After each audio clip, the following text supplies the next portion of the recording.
আমরা ওখানে যাব একটু পরে হিরো এক্সট্রিম বাইকটা দেখতে, সৌরভের জন্য। তো বাইকটা ছোটোখাটো ভাবে পুরো ডিটেলস যদি আমি একটু বলি, যে বাইকটা হলো 125 সিসি এফআই ইঞ্জিন ব্যবহার করা হয়েছে বাইকটিতে, এবং সাথে এবিএস ব্রেকিং সিস্টেম। কতদূর কি বোঝা যাচ্ছে আমি জানি না, কিন্তু পরিবেশ মাখন, পুরো মাখন পরিবেশ। হচ্ছে আমার বন্ধু সৌরভ দা হবো।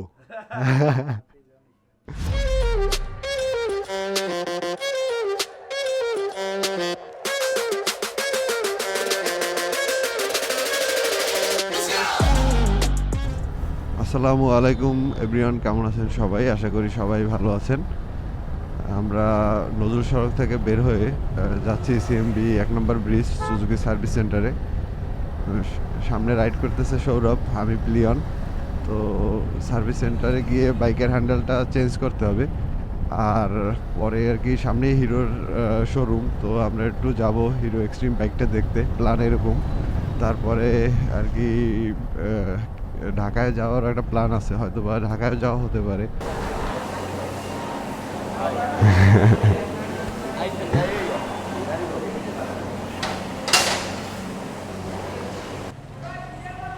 তো সাব্বির যাচ্ছে টেস্ট ড্রাইভের জন্য। আমরা ওখানে যাব একটু পরে হিরো এক্সট্রিম বাইকটা দেখতে, সৌরভের জন্য। সৌরভের তুই শুভ্র দুইজনেই। আমি আর সৌরভ চলে আসলাম হিরোর শোরুমে, আর আসার পরে দেখি পার্থম প্রীতম রবিন ভাই। তো ভাইয়ের সাথে, ভাই তো সুজুকিতে ছিল তখন পরিচয় ছিল। সুজুকিতে ছিল, এখন হিরোতে আছি। আমার যারা ভাই ব্রাদার আছেন অবশ্যই আসবেন আমাদের হিরো শোরুমে, বরিশাল 1 নং C and B pool, south Alekanda, Barishal. Niloy Motors Limited হলো আমাদের শোরুমের নাম। ঠিক আছে ভাই, যদি আপনারা একটু আমাকে একটু ধারণা দিতেন বাইকটা সম্পর্কে। ভাই আসতেছে, আর এই হচ্ছে গিয়ে হিরো এক্সট্রিম, কিছুদিন পরে সৌরভের হয়ে যাবে। তো বাইকটা ছোটোখাটো ভাবে পুরো ডিটেলস যদি আমি একটু বলি, যে বাইকটা হলো 125 সিসি এফআই ইঞ্জিন ব্যবহার করা হয়েছে বাইকটিতে, এবং সাথে এবিএস ব্রেকিং সিস্টেম। বাইকের সিঙ্গেল ডিস্ক ব্রেক ব্যবহার করা হয়েছে, এবং পিছনে ড্রাম ব্রেক। অনেকে কমপ্লেন করে যে পিছনে কেন ডিস্ক দেওয়া হয়নি। এক্ষেত্রে আমাদের থেকে কিন্তু টেকনিক্যাল টিম যারা আছে বিভিন্ন ব্র্যান্ডের, তারা কিন্তু আমাদের থেকে ভালো বুঝে। তো তারা এইটাতে ড্রাম ব্রেক দিয়েছে, এটার তো কিছু একটা বিশেষত্ব অবশ্যই আছে। সেক্ষেত্রে আমরা মনে করি ড্রাম ব্রেকটা এই গাড়িটার জন্য পারফেক্ট একটা ব্রেকিং সিস্টেম, এবং সামনে single disc plus single channel ABS. আমি যদি টায়ার সেকশনের কথা বলি, সামনে 90/90 সাইজের টায়ার ব্যবহার করা হয়েছে, এবং পিছনে 120 সাইজের টায়ার ব্যবহার করা হয়েছে। এখানে মিটারটা সম্পূর্ণ ডিজিটাল দেওয়া হয়েছে, এবং গিয়ার ইন্ডিকেটার সহ। আমি মিটারটা একটু পরে আপনাদের দেখিয়ে দেবো, এখন আমার কাছে চাবিটা নেই। এবং এলইডি হেডলাইট, টেলাইট এবং ইন্ডিকেটার সব কিছু এলইডি ব্যবহার করা হয়েছে। বাইকটাতে স্প্লিট সিট ব্যবহার করা হয়েছে। অনেকে বলে যে স্প্লিট সিটটা কমফোর্টেবল না। আপনারা মার্কেটে বাইকটা অ্যাভেলেবেল হওয়ার পরে এটার যে সমান যে সিটটা পাবেন, ওটাও আপনি স্পেয়ার পার্টস হিসেবে আমাদের কাছ থেকে কিনে নিতে পারবেন। এছাড়া সম্পূর্ণ রেডি পিক আপ, আপনি 150 সিসি একটা বাইকের সাথে এই বাইকটা দিয়ে টক্কর দিতে পারবেন, এতে কোনো ভুল নাই, সম্পূর্ণ রেডি পিক আপ। আমরা মিটারটা যদি একটু দেখি, মিটার কনসোলটা, এখানে আপনি স্পিড মিটার দেখতে পাবেন, টাইম দেখতে পারবেন, ফুয়েল মিটার, এবিএস, এফআই, এবং কত কিলো চলছে সেটাও দেখতে পারবেন। সাথে গিয়ার ইন্ডিকেটরটা দেখতে পাবেন আপনি। এখন গিয়ার, হ্যাঁ, ওই স্টার্টে নাই দেখে গিয়ার ইন্ডিকেটরটা শো করতেছে না, নাইলে আপনি গিয়ার ইন্ডিকেটর দেখাতে পারতাম। এই যে সুইচগুলো তো অনেক সুন্দর। সুইচগুলো অনেক প্রিমিয়াম করছে বস। হর্ন, এটা ইন্ডিকেটর, এটা আপার ডিপার, এটা হলো হ্যাজার্ড সুইচ, 4টা ইন্ডিকেটর একসাথে জ্বলবে। এখানে, হ্যাঁ, এখানে আপনার স্কিল সুইচ এবং গাড়ির ইগনিশন সুইচ যেটাকে বলে, দুইটা একসাথে ব্যবহার করা হয়েছে। এটা নিয়ে অনেকে ভুল করে যে এটা কোনো কিল সুইচ নেই, আসলে এইটাই কিল সুইচ, এটা ইগনিশন সুইচ। এখানে ইউএসবি চার্জিং পোর্ট দেওয়া আছে, আপনি লং ট্যুরে গেলে আপনার বিশেষ ক্ষেত্রে আপনি মোবাইল চার্জ করে নিতে পারবেন, এতে ব্যাটারিতে কোনো প্রকার ক্ষতি হবে না। এছাড়া টায়ার টিউবলেস, এফআই ইঞ্জিনের সাথে কিক ব্যবহার করা হয়েছে, যেটা সচরাচর এফআই ইঞ্জিনে ব্যবহার করা হয় না। যেটা যদি আপনি মাঝপথে বন্ধ হয়ে যায়, বাই চান্স বন্ধ হওয়ার সুযোগ নেই, যদি বন্ধ হয়ে যায় সেক্ষেত্রে কিক দিয়ে আপনি স্টার্ট করে নিতে পারবেন। এবং বিল কোয়ালিটি মোটামুটি, আমি বাইকটা এখনও চালাইনি, তারপরেও বলতে পারি যে বিল কোয়ালিটি মোটামুটি ভালো করছে, এবং কাস্টমার তো নানা দিক থেকে রিভিউ দিচ্ছে। সব দিক থেকে আমি মনে করি একটা পারফেক্ট প্যাকেজ এইটা 125 সিসির মধ্যে। আর প্রাইসটা যদি একটু মেনশন করে দিই, প্রাইসটা হচ্ছে গিয়ে 1,71,000 টাকা বর্তমান প্রাইস। এবং বাইকটা বর্তমানে কিস্তি সুবিধায় দেওয়া হচ্ছে না, এই বিষয়ে আমরা দুঃখিত। বর্তমানে প্রি বুকিং চলছে, আপনারা চাইলে প্রি বুকিং করতে পারেন আমাদের শোরুমে এসে। প্রি বুকিং করতে কত টাকা? প্রি বুকিং করতে আমরা 5,000 টাকা নিয়ে থাকি। প্রথমে আপনি অনলাইনে বুকিং করবেন, হিরো বাংলাদেশ ফেসবুক পেজের মাধ্যমে বুকিং লিঙ্ক দেওয়া আছে, ওখান থেকে আপনি বুকিং করে এরপরে আপনি শোরুমে এসে 5,000 টাকা দিলে আমি বুকিং কনফার্ম করে দিই। আর এদের কালার হয় কয়টা? হ্যাঁ, কালার সম্পর্কে বলতে ভুলে গেছি। কালার হচ্ছে 3টা। এটা হলো রেড সিলভার কালার, এরপরে একটা আছে ব্লু সিলভার কালার এবং একটা আছে অল ব্ল্যাক কালার, যেটা সম্পূর্ণ ব্ল্যাক হবে। 3টা কালার মার্কেটে বর্তমানে অ্যাভেলেবেল পাওয়া যাবে। সাবধানে সাবধানে চলে যাইয়েন ইনশাআল্লাহ। ওটা লাগবে। আলিবের ইউটিউব চ্যানেলও আছে না, আমি মেসেঞ্জারে লিংক বানাই দিই। ওকে, তাহলে বিদায়। বিসমিল্লাহ।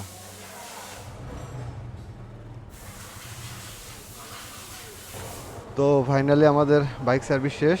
এখন আমি আর সৌরভ চলে যাচ্ছি। নতুন হ্যান্ডেল লাগাইলাম। আরিফ ভাই, আরিফ ভাই, তাহলে বিদায় নিচ্ছি। ওকে, এখন যাব হচ্ছে গিয়ে সৈকতের বাসায়। সৈকতের বাসায় গিয়ে 5 মিনিট ব্রেক দেবো। 5 মিনিট পরই আমি ঢাকার উদ্দেশ্যে রওনা দেবো ইনশাল্লাহ। তো চলুন, যেতে যেতে আজকে অনেক কথা হবে, অনেক বড় ব্লগ হতে যাচ্ছে।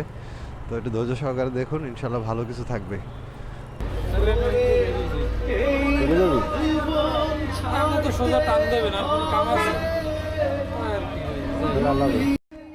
হ্যাঁ, ফোন দেবেন। তো আমি এখন ঢাকার উদ্দেশ্যে রওনা দিচ্ছি। বর্তমানে আছি নতুল্লাবাদ। আসলে কোনো প্ল্যান ছিল না, হুট করে আর কি ঢাকা যাচ্ছি একটু ব্যবসার কাজে। আমি একটা ছোটো ব্যবসা করি, অনেকে জানেন অনেকে জানেন না। তো ওই জন্য আর কি ঢাকায় যাচ্ছি। তো আজকে অনেক রাস্তা, অনেক গল্প হবে। এই জ্যামজট একটু শেষ করি, তারপরে সামনে গিয়ে ভালো রাস্তায় আবার আসতেছি। শুনশান নিরাবিলি রাস্তা। তো রাস্তাটা অনেক সুন্দর, আর ইদানিং দুপুরবেলাটা বেশি সুন্দর হয়। আকাশটা যদিও আজকে আকাশের কালারটা অতটা ব্লু না, তারপর আকাশটা অনেক সুন্দর, পরিবেশটা অনেক জোস। আর মঠবাড়িয়া থেকে আসার সময় আমি 700 টাকার তেল ভরছিলাম, আর কিছুক্ষণ আগে আরও 700 টাকার তেল ভরছি। টোটাল 1400 টাকার তেল ভরছি, আর রাইড করছি এখন পর্যন্ত 121 কিলোমিটার। তো আর কি একটা চেক দেব যে ঢাকার আপ ডাউনে আর কি কত টাকার তেল দরকার হয়। তো আমরা চলে আসলাম ভাঙা, প্রায় 90 কিলোমিটার রাইড করছি, কোথাও একটা ব্রেক দিনে। শরীরের অবস্থা এখন খুবই আর কি নাজেহাল। তো এই ক্ষেত্রে একটা ব্রেক দেব কিছুক্ষণ, আর কি একটু হাঁটাহাঁটি করব, তারপরে আবার রাইডটা স্টার্ট করব। তো ব্রেক দিতে চাচ্ছি এইখানেই। ও ফাইনালি এক্সপ্রেস হাইওয়ে। বরিশাল থেকে যখন রওনা দিই তখন আর কি মঠবাড়িয়া থেকে বা বরিশাল থেকে যেখান থেকেই ধরেন না কেন, তখন আর কি আশায় থাকি যে কখন এক্সপ্রেস ওয়েটা পাবো। এক্সপ্রেস ওয়েটা যখন পেয়ে যাই তখন তো মনে শান্তি লাগে অন্য রকমের। আর এই একটা মজার ব্যাপার হচ্ছে গিয়ে, আপনি যখন বরিশাল থেকে বের হবেন তখন এরকম একটা আর কি কর্নার পাবেন, কর্নারিং করতে করতে আর কি আপনি এক্সপ্রেস হাইওয়েতে উঠে যাবেন। এই যে, আর এই চলে আসলাম চত্বরে। Finally express highway. আকাশটা অনেক সুন্দর, বিকেলটা অনেক সুন্দর, শীতকালের বিকেলগুলো এমন সুন্দরই হয়। চলে আসলাম এক্সপ্রেস হাইওয়ের টোল প্লাজায়। গতিসীমা 20 কিলোমিটার, ওজন 27 টন। জাতির পিতা হযরত ইব্রাহিম আলাইহিস সালাম মহাসড়ক। তো এখন এখানে টোল দিতে হবে। তো আমার টোল দেওয়া কমপ্লিট। টোল হচ্ছে গিয়ে 20 টাকা, 10 টাকা না। আগে হয়তো 10 টাকা ছিল, আমি অনেক কয়বারই আসছি কিন্তু আসলে ওইভাবে খেয়াল নাই। তো এখন জানলাম টোল 20 টাকা। পদ্মা সেতু 30 কিলোমিটার, ঢাকা 78 কিলোমিটার। চলে আসলাম পদ্মা সেতুতে।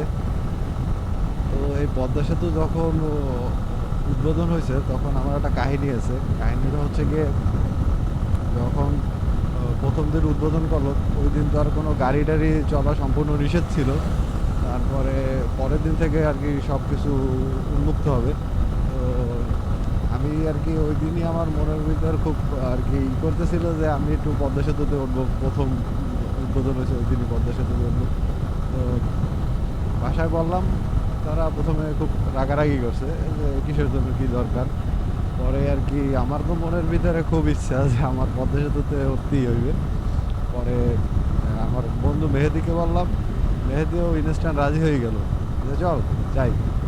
তো পরের দিন সকালে আবার ওই যে আমার ঘুম ভাঙছে আর কি পদ্মা সেতু উদ্বোধনের খবরের সাউন্ডে যে পদ্মা সেতু উদ্বোধন হয়েছে এরকম আর কি বলতেছে। তো ওইটা আর কি আম্মুর কাছে বললাম আম্মু যাই, ঢাকায় যাই, একটু কাজও করে আসি আর ওই একটু পদ্মা সেতুর উপর দিয়ে ঘুরেও আসি। তো আম্মু ওইভাবে কিছু বলে নাই, আব্বুরে বলছে, আব্বু আর কি ওরকম না করে নাই, আমার কখনো ঘুরতে আর কি নিষেধ করে না ফ্যামিলি দিয়ে। তো এক্ষেত্রে মেহেদিরে বলছে, মেহেদিও রাজি। তো সব কিছু সবাই যখন রাজি তখন তার কোনো চাপ নাই। তো আমরা সকালবেলায় রাইডটা স্টার্ট করছি, তখন আমার ছিল 4B। তো 4B নিয়ে আমি আর বন্ধু চলে আসছি। আস্তে আস্তে আমাদের প্রায় 6টা-7টার মতো সময় লাগছে। তো আমার সিরিয়াল ছিল 1064 নম্বর। তো পরে আর কি অনেক ঠেলাঠেলি করে আর কি আসতেছে, অনেক জ্যাম ছিল ওই দিন। তো আমরা 8টার দিকে ব্রিজে ছিলাম, তার কিছুক্ষণ পর তো অ্যাক্সিডেন্ট হয়েছে। পরে আপনার এই যে সেতু দিয়ে বাইক চলাচল নিষেধ করে দিছে। তো তারপর আমরা দুই বন্ধু আর কি আসলাম, আসার পরে আমরা অনেকক্ষণ এই জায়গায় দাঁড়াইছিলাম, খালি পায়ে দাঁড়াইছিলাম। তো সময়টা অনেক মজার ছিল আর কি, একটা ফার্স্ট উদ্বোধনের দিনই আসা আর কি, একটা আমার কাছে খুব ভালো লাগতেছিল ওই সময়টা। তো আর যখন ফেরি ছিল, ফেরির সময়টাও খুব ভালো ছিল, তো সেরা। আর আজকের ওয়েদারটা এত সুন্দর, এই যে নদীর ওয়েদারটা যদি আমি একটু দেখাই, ওয়েদার 100-তে 100। দাঁড়াই যদি দুইটা ছবি তোলা যাইতো তাহলে খুব ভালো হইতো। ক্যামেরায় কত দূর কি বোঝা যাচ্ছে আমি জানি না, কিন্তু পরিবেশ মাখন, পুরো মাখন পরিবেশ। Hanif always on fire. এই হানিফ বরিশাল থেকে আসছে, আমার সাথে দেখা হয়েছিল রাস্তায়। এক্সপ্রেস হাইওয়েতে রাইড করার একটা শান্তি অন্যরকম। পুরো মঠবাড়িয়া থেকে যদি ঢাকা পর্যন্ত এক্সপ্রেস হাইওয়ে হতো তাহলে ব্যাপারটা যা হইতো না, আমরা অলওয়েজ ঢাকায় চলে যেতাম ঘুরতে। আজকে আমি একেবারেই সিঙ্গেল, আমার কোনো প্লেয়ার নাই, একা একা রাইড করতেছি, নিজের মতো ঘুরতেছি, পরিবেশ দেখতেছি। তো আমরা মনে হয় খুব শিগগিরই একটা লং ট্যুর দেবো, আমরা হয়তো বা সাজেকের উদ্দেশ্যে যাব। তো দোয়া করবেন সবাই আমাদের জন্য, আমরা যেন আর কি ফুল বাংলাদেশটাকে একবার ঘুরে আসতে পারি আর কি। এরকম আমরা যে কজন ট্যুর দিই আমাদের সকলেরই ইচ্ছা, আমাদের জন্য দোয়া করবেন। আর আপনাদের জন্য যেন আমরা সুন্দর সুন্দর মুহূর্তগুলো ধারণ করতে পারি। যারা যারা আসলে সবার তো পসিবল না, যার পসিবল তারা তো রাইড দিবেনি, অবশ্যই মাস্ট। আর যারা যারা আসলে পসিবল না তাদের আপসেট হওয়ার কোনো দরকার নেই, আপনাদের জন্য আমরা আছি। আমরা বিভিন্ন জায়গায় ঘুরবো আর সুন্দর সুন্দর পরিবেশ আপনাদের আমরা উপহার দেবো ইনশাআল্লাহ। এত জ্যাম দেখে বুঝতে পারছেন আমি ঢাকায় চলে আসছি, সময় হচ্ছে গিয়ে মাগরিবের আজান দিচ্ছে। তো আমি খুব রিল্যাক্সই আর কি চলে আসছি ঢাকায়, কোনো তাড়াহুড়ো ছিল না।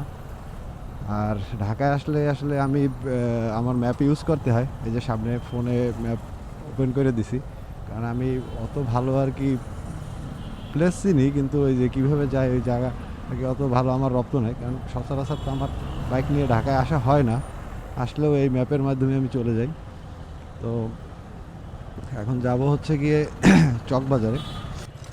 তো ফাইনালি আমি চলে আসলাম চকবাজারে, রায়হান ভাই ওয়েট করতেছে আমার জন্য এই থানার গেটের সামনে। বাইকটা রেখে তারপরে আমরা আর কি যাব যে কাজের উদ্দেশ্যে। তো ওই যে রায়হান ভাই,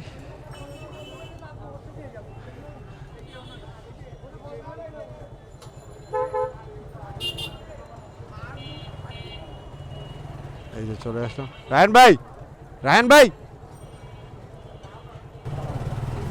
এই জায়গা ওকে, ফাইনালি ডান। আমি চকবাজার থেকে বের হয়ে এখন যাচ্ছি সৌরভের বাসায়। সৌরভের বাসাটা হচ্ছে গিয়ে বসুন্ধরায়। তো ওকে ফোন দিলাম, তো বললো বন্ধু চলে আয়। তো এখন যাচ্ছি। চাইছিলাম আজকে বরিশাল চলে যাব, কিন্তু ঠান্ডার পরিমাণ বেশি, এই কারণে আর বরিশাল যাব না। আর ঢাকায় আসছি, সৌরভের সাথে যদি দেখা করে না যাই তাহলে তো আমার অবস্থা খারাপ হয়ে যাবে। তো এই ক্ষেত্রে এখন যাচ্ছি বন্ধুর বাসায়, বন্ধুর সাথে আজকে রাত্রে আড্ডা হবে। চলুন যাওয়া যাক। চলে আসলাম। কি অবস্থা?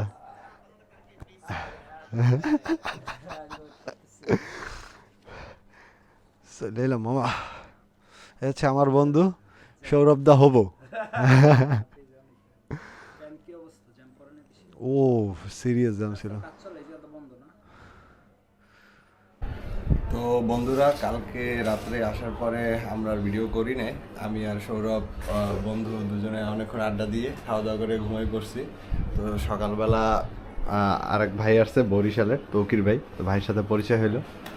তো ভাই আমাদের বরিশাল গেলে অবশ্যই ভাইয়ের সাথে দেখা হবে। এই coming up join us, late করো না, বরিশাল চলে আসো। সকালে ভালো থাকবেন, সুস্থ থাকবেন, আবার দেখা হবে নতুন ভিডিওতে। আজকের মতো পর্যন্ত, আসসালামু আলাইকুম, আল্লাহ হাফেজ।